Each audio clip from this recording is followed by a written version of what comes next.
Hello everyone, welcome to my channel. I'm Teresa. I recently completed a 12-month solo travel experience, and on my channel I'll be sharing some top tips and also some practices to help you en route. I'm a yoga meditation teacher, and today I'll be sharing a breath practice at the end of this video. I'll timestamp so you can go straight to that if that's of interest to you, or if you don't want to do the practice you can just listen while you're doing other things to my suggestions of things that you might like to consider before you leave on a big trip. So your trip may be quite different from mine. I actually went off for 12 months and left the UK for 12 months and didn't go back. So I had quite a lot to wrap up before I left. Obviously you may be doing something different. So these are just pointers. Probably fairly obvious, but hopefully there'll be a nugget of information for you, and something here will be helpful for you for your planning. So the first thing I would say is that I actually started putting things in place quite a long time before I went away. I knew I was going to go traveling, but it was COVID times and I was also saving up. I probably spent a good 18 months saving up enough money to go away. But I knew I wanted to go, and I, alongside teaching yoga, worked for a charity in London that are very dear to my heart. I was in quite a senior role, part-time with them, and I didn't really want to leave them in the lurch. So way before I went away, I had a chat with my boss and just said, look, you know, the grown-up conversation, I am thinking about going, I don't quite know when, but can I help you find my replacement so that I can work alongside that person and help the team, and then I can go off and know that everything is good with you. Now this was very personal to me, that I felt like I needed to wrap that story up for me and make sure that everybody was okay. You may not feel like that about your job, and that's fine too, so you can just give notice and go, but have a think about that and how that feels for you. Also, I have a yoga business, which I pretty much closed down. I came back and taught a retreat in the summer in between my two travels. I'm still traveling now. I'm in India at the moment, but I'm a bit more based here currently. So yeah, I closed pretty much down, and it's like, when do you tell people that you're going? That is a big part and a big question. Friends and family, I told fairly early on, and actually that was quite helpful, because some of those conversations that I had with friends and family influenced a little bit where I went and how I positioned my travel, just because listening to their very wise words about things, which was really helpful.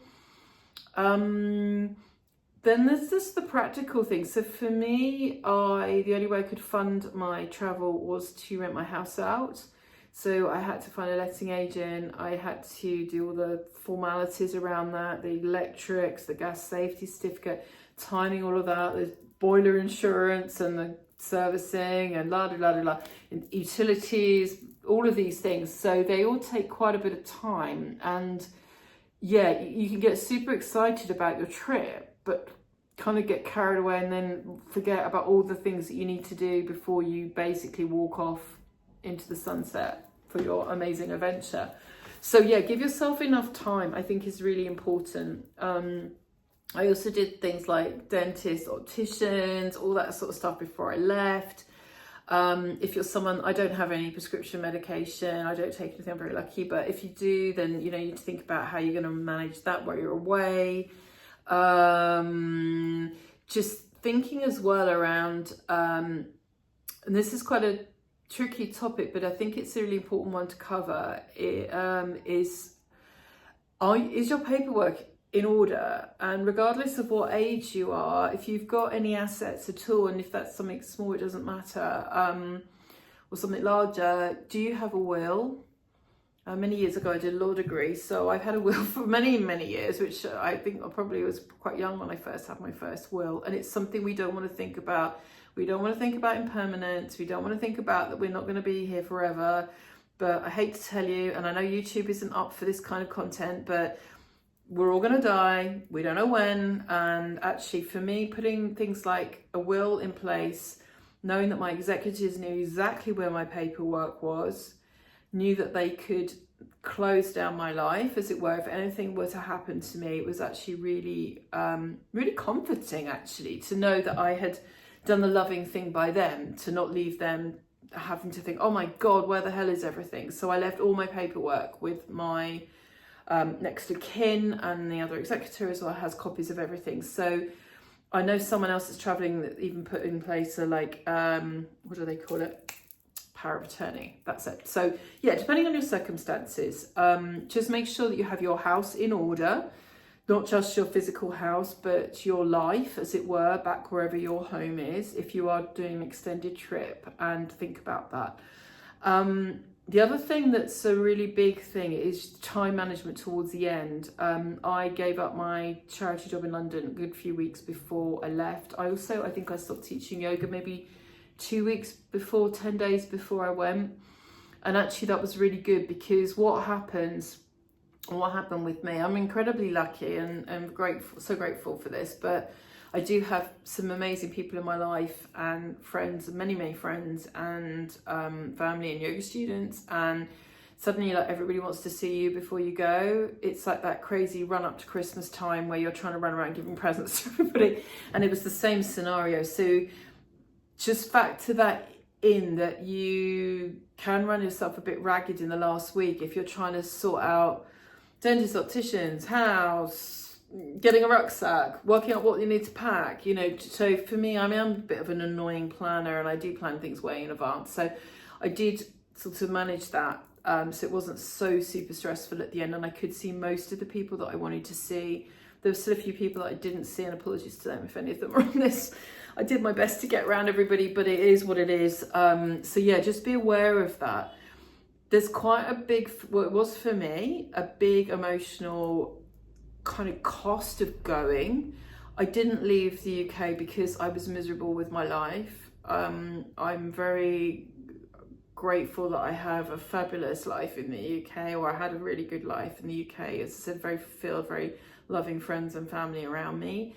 So I didn't storm off in a half. It was just, for me, I had this in my heart that I wanted to go on this adventure. So it was really tough to leave, and I'm going to do a separate video around how to manage your emotions on leaving, because I think these things are really important. We talk a lot about practical things, but actually that's part of it too. How do you say goodbye? So yeah, I'll talk about that separately. I have done a couple of other videos that are around like how to plan a gap year, how to plan your budget for a gap year, things I wish I'd known. So please check those out if you're interested. And then before we finish this particular one, I would like to share a breath practice with you that I think is a really beautiful practice for just calming the nervous system. We've talked about dying already on this video. I've only been in like 8 minutes. So that may, cause a certain amount of triggering. I've talked about leaving people behind, when you go off on your adventure. So we'll just calm it down for a minute. So if you're not interested in the breath practice, thank you for joining me. If you'd like to stay, we'll just do 2 minutes of this practice. I'd invite you now to come into quiet space. So please put down everything else that you're doing. Obviously, do not do this while you're driving. Find somewhere that you can be as quiet as possible. And we're going to take a mudra, which basically means we can take our second and third finger, and we're going to put it on the roof of our nose. We're going to close the right nostril with the thumb, and then we're going to close the left nostril with the fourth and fifth finger. So we take it in turns to close the nostrils to breathe. We only breathe through the nostrils. We do not breathe through the mouth. So please join me for a few rounds of Nadi Shodhana, alternate nostril breathing. So you can close the eyes if you're comfortable to do so. Close the right nostril. Take a big inhale through the left. Close the left nostril, exhale out through the right. Inhale through the right.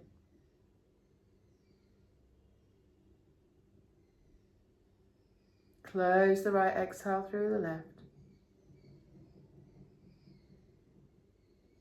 Inhale through the left.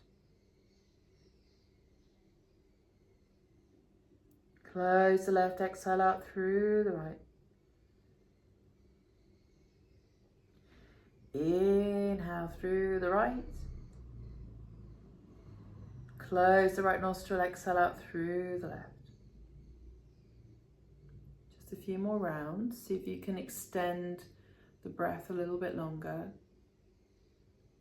We're doing a practice today where we've got equal breath for inhale, equal breath for exhale. So please you can keep and count, maybe a 4 count, 5 count, 6 count on the inhale and the same on the exhale.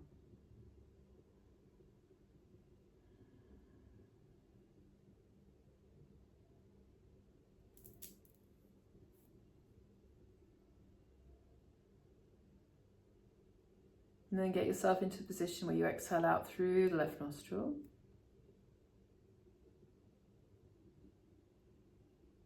And then just keeping the eyes closed for a moment, just see how you feel, check in. Very short practice. If you're interested in doing longer practices with me, please get in touch. I've got various things on various different platforms. But I hope that gave you an insight into just a very short, quick way that you can perhaps regulate the nervous system when maybe you're feeling a little bit overwhelmed with thinking about the planning, what you've got to do, how you're going to say goodbye, all of those things. Slowly and gently open the eyes. And I'll just take a moment of gratitude to say thank you for joining me. So grateful. I hope you found some of that content helpful, useful. If you did, I'd be grateful for a thumbs up, a like, just subscribe, whatever we do on YouTube. I don't know, I'm new to all this, still trying to work it all out on my own in India. So yeah, please do follow on. I'll be showing some more tips and tricks and some more practices, perhaps a bit of a longer practice next time. And go well in the meantime. Good luck with your planning, and I'll catch you on the next video. You know what to do if you like this video. Please like, share and subscribe.